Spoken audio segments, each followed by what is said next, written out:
And with the holidays here, most of the Republican presidential candidates are recharging their batteries ahead of a caucus fight in Iowa. But with the rhetoric between them becoming more contentious, those who are trailing Donald Trump in the polls are united in their attempts to catch up. NewsNation correspondent Emily Finn joining us live with the very latest on their campaigns. Emily.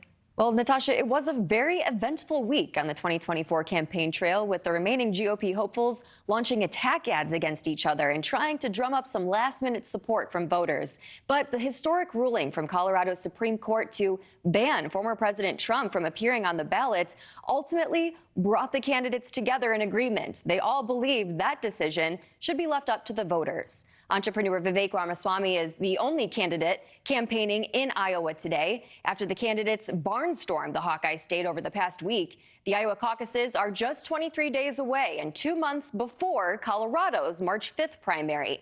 Ramaswamy has volunteered to withdraw himself from the Colorado ballot and today said that he is, quote, deeply disappointed in DeSantis, Haley, and Christie for refusing to follow suit and fight back against what he calls flagrant election interference. In fact, DeSantis dismissed Ramaswamy's call to withdraw, saying he believes the U.S. Supreme Court will overturn Colorado's case anyway. DeSantis has been heavily prioritizing campaign stops in Iowa in recent weeks, but hasn't yet been able to significantly impact former President Trump's overwhelming popularity in the polls.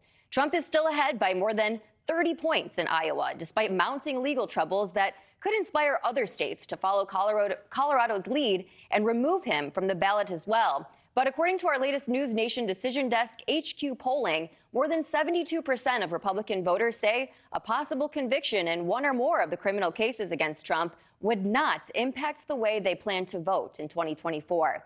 Now, over in New Hampshire, the next in line primary after Iowa, Nikki Haley has emerged as a clear second option to the former president. While Trump is also ahead by 14 points in the latest polls in the Granite State, Haley has been able to muster up some voter support in the final stretch, gaining ground by appealing to independents.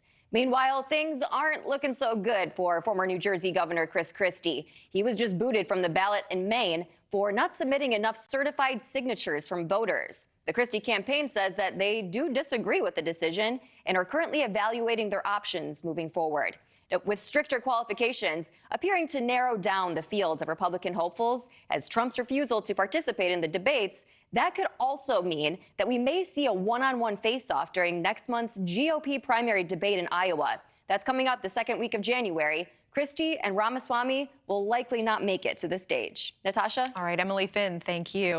Thank you for watching. Go to newsnationnow.com to find NewsNation on your television provider. And don't forget to click the red subscribe button below to get more of NewsNation's fact-driven, unbiased coverage.